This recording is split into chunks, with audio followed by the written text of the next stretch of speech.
February 27, 1917. Petrograd is screaming. The air smells of ozone, horse manure, and the iron tang of fresh blood. 80,000 workers are looting bread shops. Regiments are mutinying. The 300-year-old Romanov dynasty is dissolving in a vat of industrial strength chaos. And what is the most powerful man in Eurasia doing? He is sitting in a quiet train car, picking up a pen. He writes in his diary, played dominoes. Had tea. Walked for a long time. The weather is pleasant. This is not just a failure of leadership. This is a total psychological decoupling from reality. Welcome to Psyche of Power. Today, we dissect the normalcy bias of Tsar Nicholas II. Why do the powerful ignore the fire until the curtains are already burning? It's because the human brain is not a truth-seeking machine. It is a peace-seeking machine. And sometimes, the price of peace is the total destruction of everything you love. Let's dive into the 3 acts of a divine delusion. Act I, the armor of normalcy. There is a concept in disaster psychology called the normalcy bias. It's our brain's tendency to underestimate the possibility of a catastrophe. When faced with a threat that has never happened before, the brain simply refuses to process it. It defaults to normal. Nicholas was raised in the ultimate normal for 300 years. The Romanovs had survived everything. To Nicholas, Tsar wasn't a job. It was a law of physics. You don't worry about the sun not rising. Nicholas didn't worry about the throne not existing. He was, by all accounts, a nice man. He loved his wife. He adored his children. He was a dedicated father. But niceness is a catastrophic trait for an autocrat in a centrifuge of revolution. Consider the smoke-filled room experiment. When people are alone and see smoke, they report it. But when they are in a group of people acting calm, they sit there until they literally cannot breathe. Nicholas's entire life was a smoke-filled room. His ministers, his wife, his generals, everyone was acting as if the smoke was just a localized fog. He received warnings, dozens of them, from his cousins in England, from his own intelligence officers. He dismissed them all. Why? Because of the adaptive conservatism of the brain. If the news is too bad to be true, the brain decides it isn't true. Nicholas believed he was the little father of the Russian people. He believed the peasants loved him. This was a cognitive firewall. To accept the revolution was to accept that his entire identity was a lie. And the human ego will burn the world down before it admits it is a lie. This leads us to our first psychological anchor, the Semmelweis Reflex. Named after the doctor who discovered that hand washing saved lives, only to be mocked and institutionalized by his peers. It is the reflexive rejection of new knowledge because it contradicts entrenched norms. Nicholas didn't just ignore the revolution. He was psychologically incapable of knowing it. Click. The weather is pleasant. While the streets of Petrograd turned into a slaughterhouse, the Tsar was trapped in a cognitive loop. He wasn't choosing to be a bad leader. He was experiencing a neurological lockout. But normal was about to be murdered. And the reversal is this. The very stability he relied on was the poison that made him blind. Act eighth, the feedback loop of the divine. If Nicholas was the pilot of a crashing plane, Alexandra was the one telling him the alarms were just music.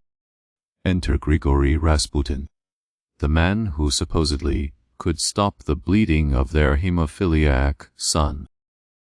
To the world, he was a charlatan. To the Romanovs, he was proof of God's direct line to their family. In social psychology, we call this shared information bias. Groups tend to spend all their time discussing things they all already know and believe. They created an epistemic bubble within the palace walls. Rasputin was a saint, and the people were loyal children. Alexandra's letters to Nicholas are a masterclass in psychological reinforcement. Be Peter the Great, she urged. Crush them. They are children who need the rod. This is the confirmation bias on steroids. Nicholas was a man of weak will who desperately wanted to be told he was doing the right thing. Every time Nicholas thought about reform, he looked at his son. To give up power was to betray his son's inheritance. This is the sunk cost fallacy. They had sacrificed so much for the autocracy. Wars, blood, reputation, that they could stop now. To stop was to admit that all the previous suffering had been for nothing. Here is the cognitive reversal. The Romanovs' love for their family is exactly what ensured their family's execution. Their private virtues were their public vices. This is a variation of the Hedgehog's dilemma. They huddled so close together for psychological warmth that they became an island, disconnected from the very continent they ruled. Nicholas wasn't reading the reports of bread riots. He was reading the lives of the saints. He wasn't seeing people. He was seeing a concept of the people. When reality finally broke through the glass, it didn't come as a conversation. It came as a bullet. By March 1917, Nicholas is trapped on a train. The tracks are blocked. His generals are turning. He is told he must abdicate. He does it with a chilling calmness. No shouting, no crying. He writes, "All around me is treason, cowardice, and deceit." Even at the moment of his downfall, he blames the world for failing him, rather than himself for failing the world. This is the external locus of control to the end. Nicholas believed he was a victim of fate, not an architect of disaster. The fall of the Romanovs was not a political event. It was a psychological inevitability. Act apart at the basement of reality. July 17, 1918. Ekaterinburg. The normalcy bias has one final, cruel joke to play. The family is told they are being moved. They are asked to wait in the basement for a photo to be taken to prove they are alive. Nicholas even asks for chairs for his wife and son. He still thinks there are rules. He still thinks there is a protocol. He is still waiting for the normal to return. When the executioner reads the sentence, Nicholas's last words are, "What? What?" He couldn't even process his own death until the lead was in the air. The daughters had sewn diamonds into their corsets for safe keeping. The jewels acted as a temporary, ineffective armor, making the execution longer and bloodier. It is the perfect metaphor for the Romanovsi. Their own wealth and status made their end more painful.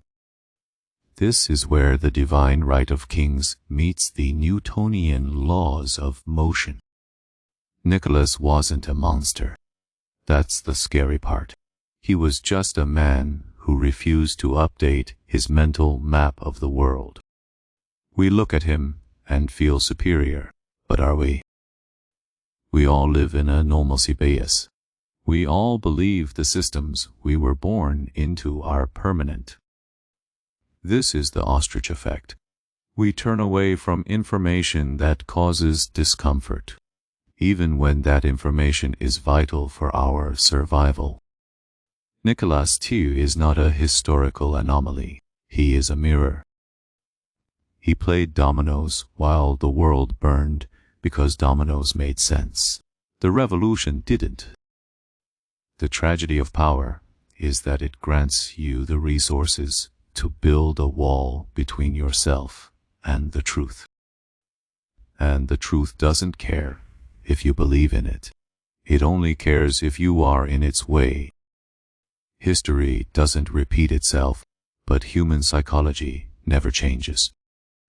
The question is, what are the dominoes you are playing while your own house starts to smoke? Stay sharp. This is Psyche of Power.